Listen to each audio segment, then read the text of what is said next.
Hello and welcome to episode 8.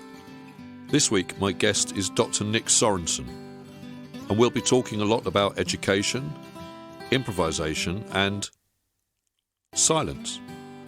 Nick is currently producing a scoping paper on silence, which sounds absolutely fascinating. Nick is a great friend and colleague of Dr Rod Paton, who featured in episode 4, and also a great improviser. Nick's business is actually called the Improvising School, and Nick is fascinated with the role that improvisation plays in education. And Nick is a firm believer that the best teachers improvise. Surely then this should be the gold standard. It was wonderful meeting Nick and hearing about his work and the wonderful research he's doing into silence. As he says, it's a subject that people talk a lot about, but no one's really done any research into it. So sit back and listen to Dr Nick Sorensen.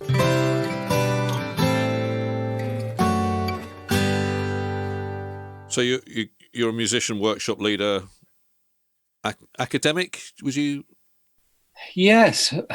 Well, I've had a sort of an interesting career. I mean, I'm not trained as a musician. I mean, didn't have a formal training in music beyond doing A-level music at school. Right. And I, at that time in my late teens, I had friends who were sort of, destined to go to conservatoires or academies to do music, but I knew I wasn't in that club. Do you know what I mean? I didn't have the dedication or the focus at that time, and also I think of the kind of jazz courses that existed then, that exist now. It existed then. I probably might have been interested. So I've always been involved in music. I've been playing music. I've been playing in bands, writing songs, and alongside that, I got into acting, and I went to university to study drama and English. And on leaving that, I worked for a community theatre company for a year. Okay. And I suppose I was really drawn to the educational potential of drama, that it seemed that you could learn things in a very different way. You could learn different kinds of things. Sure. Through drama. And so I decided to work in schools as a drama teacher. In fact, my first job, they said they wanted a drama and a music teacher. And I said, look, I'm not a formally trained musician. But that didn't matter. So I began working as a drama and a music teacher. My career in education, I became a community tutor. Right. So my first job was in West Sussex. It was at Boundstone Comprehensive School, which is an amazing school for the performing arts. Wow. Then I moved to Westergate School, which is just outside Chichester. Yep. And at that point, that's where I met Rod Paton, who was involved in a jazz in education project. And my job at that school was I was a drama teacher, but I was also working as their community tutor, developing youth activities and also adult activities for the use of the school. Okay. And I began, I commissioned Rod to write some music for we had a community arts festival. So he wrote a suite for me, the Six Village Suite, yep. Which was, there was a movement for each of the villages around that area. And I played in Rod's band, Cornucopia, and I also organised jazz workshops funded by Jazz South. And so for about 5 years, we'd have a weekend in October, and I'd go through my record collection and find all the musicians that I really admired. Right. And I understood that musicians were basically people that had telephones, and that if you rang them up, they'd answer the telephone. Right. Okay. And if you said to them, would you like to come and do a workshop for me? They'd say, how much is it? And have you got nice accommodation for me? Yeah. So we worked with people like Harry Beckett. I had Ian Carr, Bobby Wellens, Jeff Simpkins. Just great musicians would Fantastic. come down. Yeah. I didn't really know how to run jazz workshops, so I learnt on the job. But I just sort of thought, well, what would I like to do? At that time, I was in my late 20s, and I just started to play saxophone seriously. Yeah. And I really got into jazz, and I was playing jazz on the guitar. And I suppose my light bulb moment was where I thought, oh, I want to play jazz, but I want to play it on the saxophone. So one of the teachers at the school where I worked had a saxophone, so he sold me it for 50 quid. So I spent a summer holiday beginning to play some notes and some scales on it, and it went from there. Great.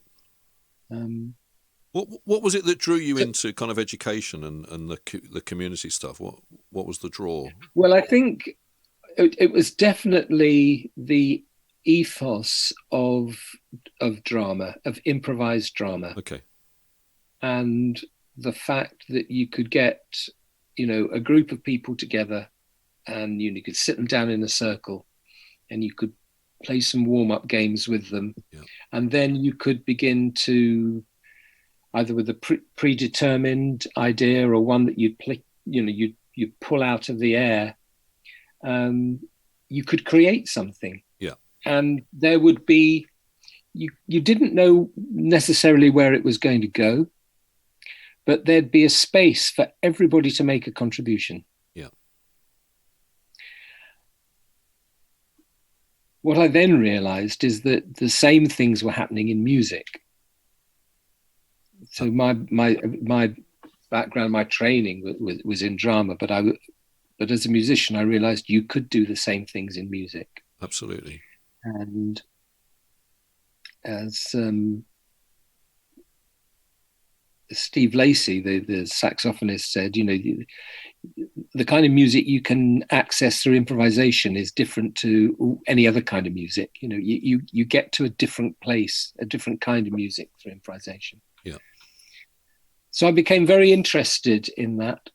And then in the mid-'80s, I did a master's at the University of Sussex. They ran a course on sort of arts in education, but they only ran it every other year, and they weren't running it the year that I wanted to start. Right. So I had a telephone conversation, I think it was with Peter Abbs, and he said, "So what do you want to do?" So I said, "Well, I want to do an MA in improvisation." So he said, "Okay," and effectively I wrote my own master's course. Fantastic. Under their independent studies scheme. So the first assignment was based around an analysis of my work as a drama teacher. And I did an analysis of one of my lessons, or a sequence of my lessons, as to what was happening in terms of learning and improvisation. The second project, I interviewed, I think, 7 or 8 musicians, all from different backgrounds: early music, jazz, African drumming. I found an Indian musician who played the cello. And I talked to them about improvisation and what it meant to them and how they learned about it. And then my final thesis was on the value of improvisation for all arts educators. Fantastic. So I was saying that this is like it's a core term for anybody that's involved in arts education. Yeah. In music, in drama, in visual arts, in technology, in any kind of form of making, improvisation has a part to play, and we need to understand that. Absolutely. I finished that master's, and I thought, well, I've done it, but the work isn't completed yet, because I was I was writing it from the perspective of an arts educator and Okay. looking at improvisation with the arts. But then I was standing back. I was looking at life. I was looking at my school. I was thinking, but this is an organization that is improvisational. And I think probably my hypothesis was and still is that things are at their best when they're improvisational, when they actually consciously acknowledge that spirit. I couldn't agree more. So that's when I came up with the idea of the Improvising School. It was about looking at schools and learning as an improvisational process. Then I came across a very important educational writer, and he's a psychologist called Guy Claxton. And he wrote a book called Wise Up, which was about the importance of learning how we learn. And he borrowed a phrase of Piaget's.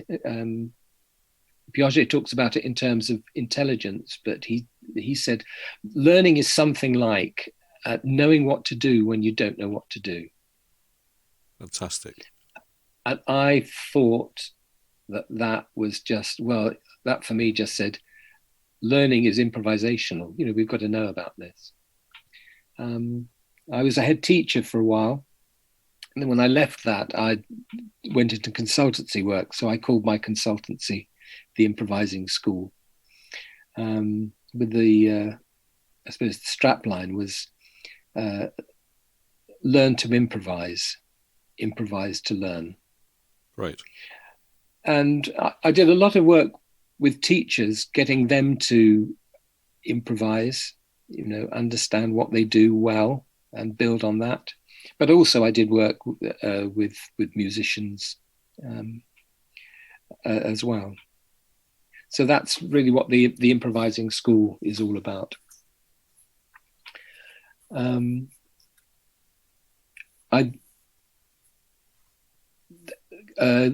consultancy, I ended up working in academia.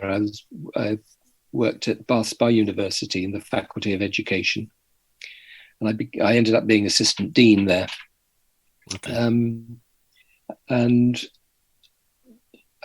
I wanted to do a PhD, so my PhD was looking at the relationship between improvisation in teaching and expertise. And I interviewed and observed 7 really outstanding teachers, and noted and through observations of their teaching and post-observation interviews, talked to them about improvisation and about how important it is, and what form did it take, and improvisation is such a problematic term because it means so many different things to different people. Sure, yeah. And again, that was one of the things that I've looked at. I sort of charted that at different points historically, improvisation is viewed in a particular way. You're just making it all up as you go along. Exactly, that's right, yeah. But prior to that, that attitude sort of came in, I suppose, around the time of the Enlightenment in England. Yeah. But prior to that, Aristotle talked about improvisation as being the process by which poets create their poetry. Absolutely. And arrive at a fixed form. So he saw it very much as a process.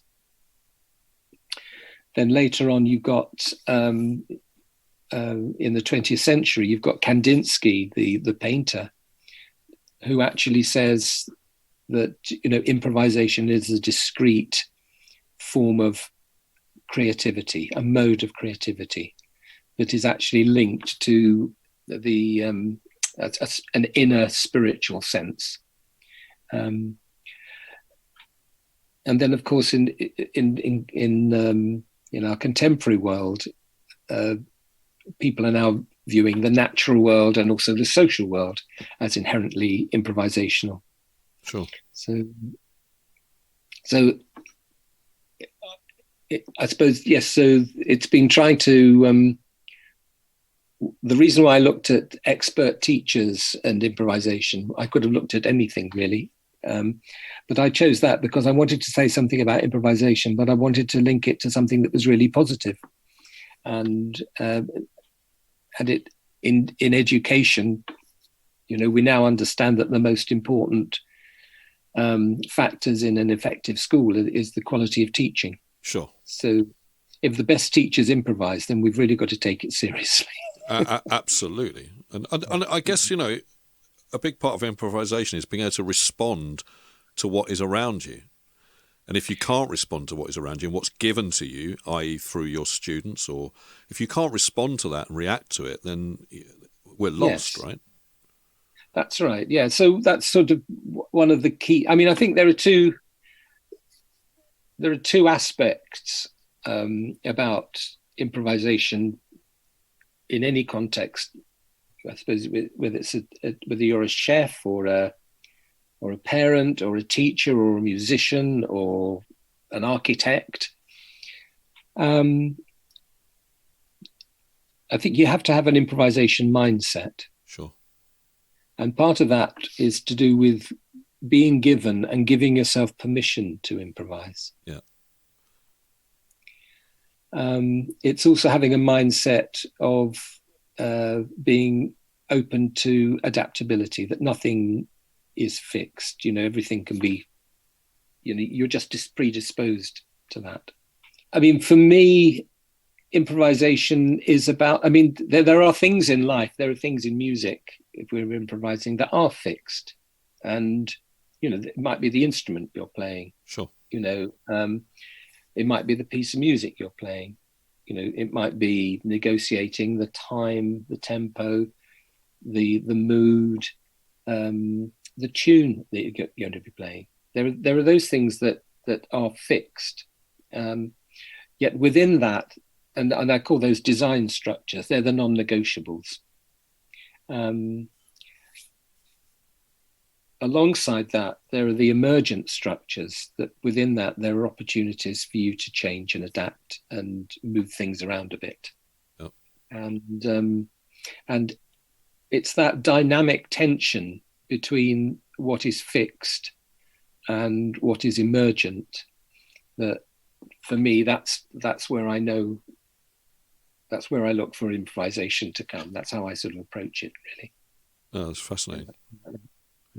Can you tell me, because Rod, initially when he said to talk to you, he was talking about the work you're doing with silence, yes. which sounded fascinating. Can you tell me more about that? Yes. I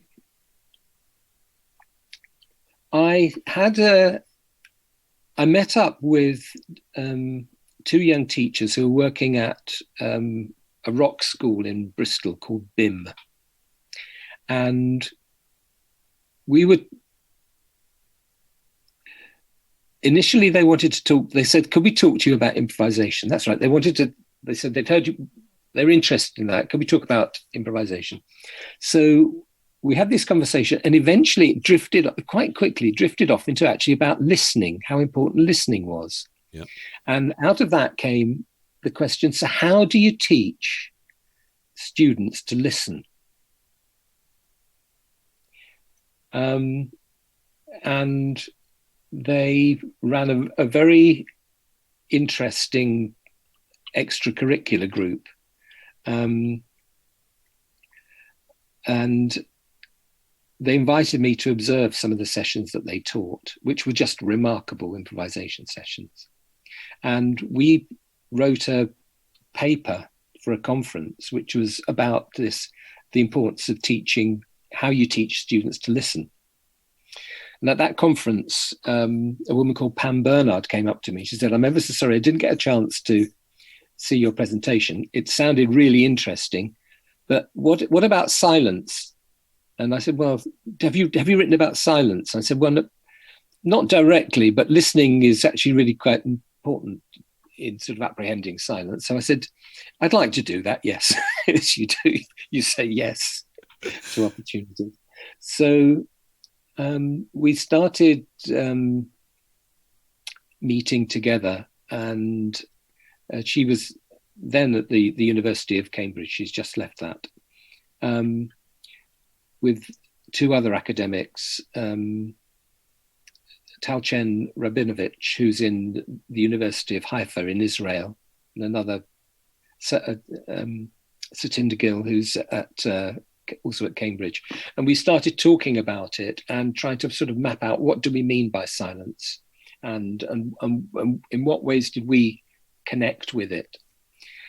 And for me, as a jazz musician, I was taken by a comment that's attributed to Miles Davis, which is sort of like, what you don't play is more important than what you do play.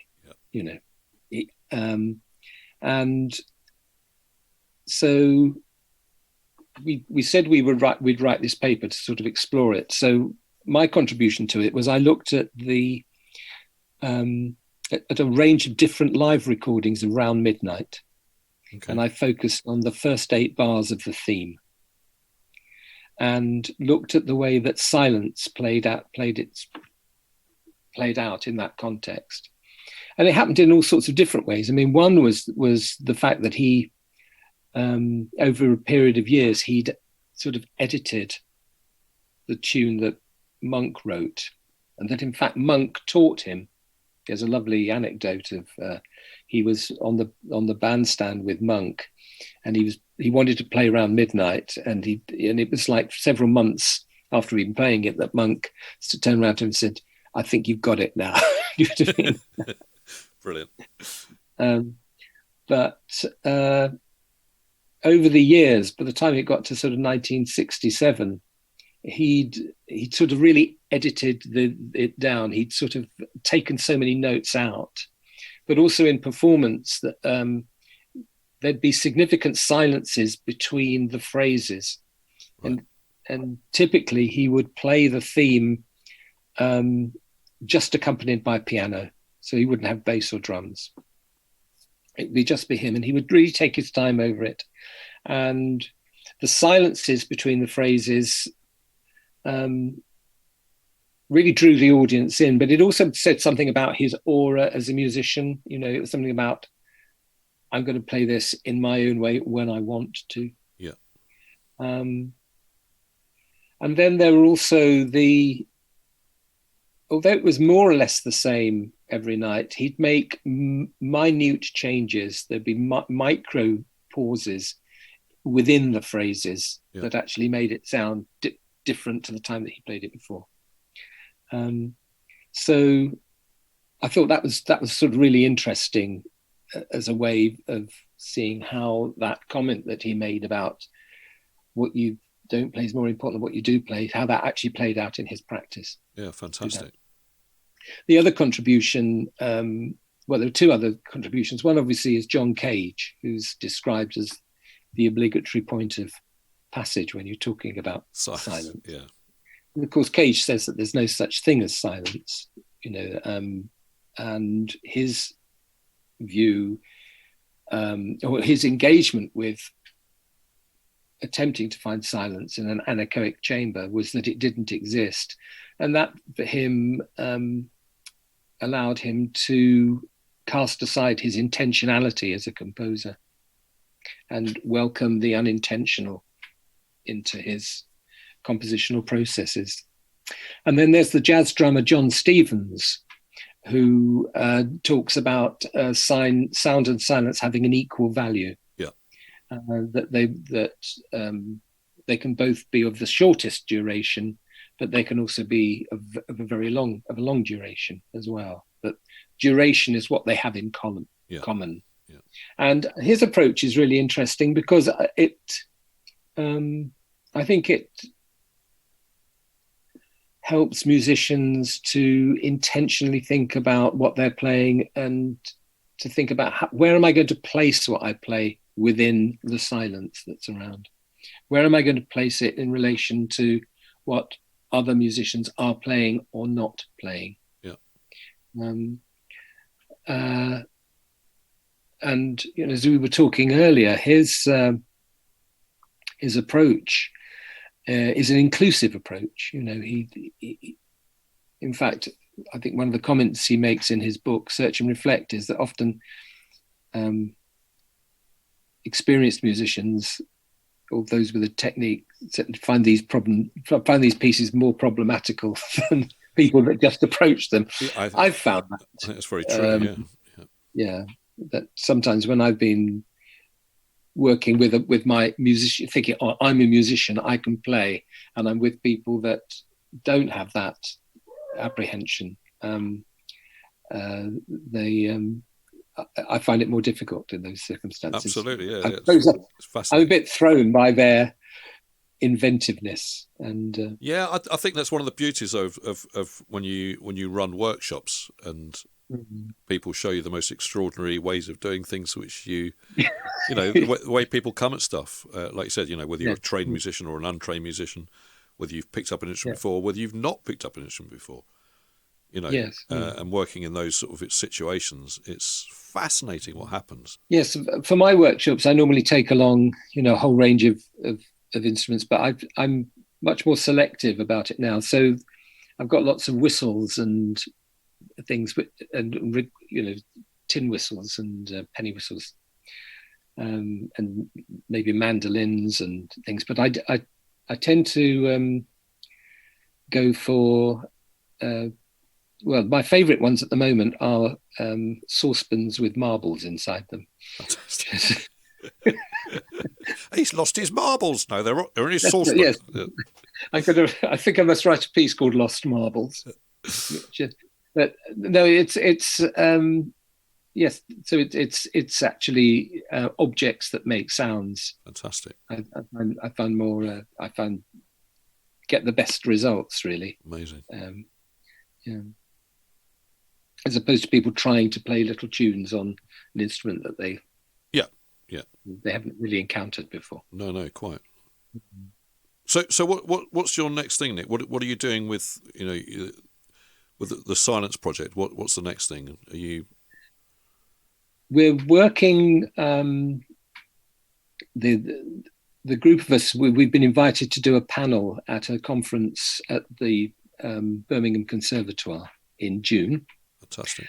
So I'm in the process of interviewing a whole range of musicians, composers, improvisers, performers within contemporary music, to ask them about, well, first of all, about how they would describe themselves as a musician, then how do they understand the significance of silence? What does it mean to them in terms of the rehearsal processes or the performance processes? And then try to explore as to whether if people are in towards the sort of compositional end of the spectrum, where you're preparing music for performance in advance, what kind of intentionality do they express with silence? Towards the improvisational end of the spectrum, of course, the issue of the unintentional comes in, the intuitive comes in. Sure. So try to understand that. So yes, it is interesting. Yes, I mean, I've just begun them now. I've done 2 interviews, and I've got probably about another 7 lined up. Oh, that's great. So to do that, and and it might be that there might be a book in that, I think, of just different musicians' approaches and attitudes to it. That hopefully other people are going to enjoy reading about or engaging with, in order to force them to reflect on how do they engage with silence in music. No, absolutely. I mean, it's such a fascinating subject, I think. And I mean, it's a bit like improvisation, that everybody knows more or less that they know what it means, but the they might not use that word when they're engaging with it. They might just think it's a pause, or they might talk about an ending. You know what I mean? But it's and a lot of the time when people are improvising, they don't think it's improvisation. They just think it's I'm just playing around. I'm experimenting. Sure. Rather than owning that space. Yes. Yeah. Sure. No, it's great. And I was so fascinated when Rod said you were doing kind of research into silence. I thought it would be really fascinating to chat with you, and I thank you very much for that. That's all right. Delighted. And where can people find out about you and more about you? I'll add links into the show notes, but do you want to say? Yes, well, there's my website, which is nicksorensen.org. Great. There's more information about me. There's information about the Improvising School, and there's an opportunity for you to contact me. And I'm very happy to talk about improvisation. I'm very happy to come and do workshops with people. Fantastic. Or provide coaching and mentoring for people that want to run workshops, but maybe they don't quite have the confidence or a clear idea about what they want to do, or if they want to work on and make their workshops more effective. Fantastic. I'm very happy to do that. Great work. Okay. Thanks very much. Thank you so much for your time, Nick. It's been really, really lovely to meet with you and chat. Well, likewise. Yes. Thank you very much indeed. Well, there you've been listening to my conversation with Dr. Nick Sorensen, and you can find Nick's link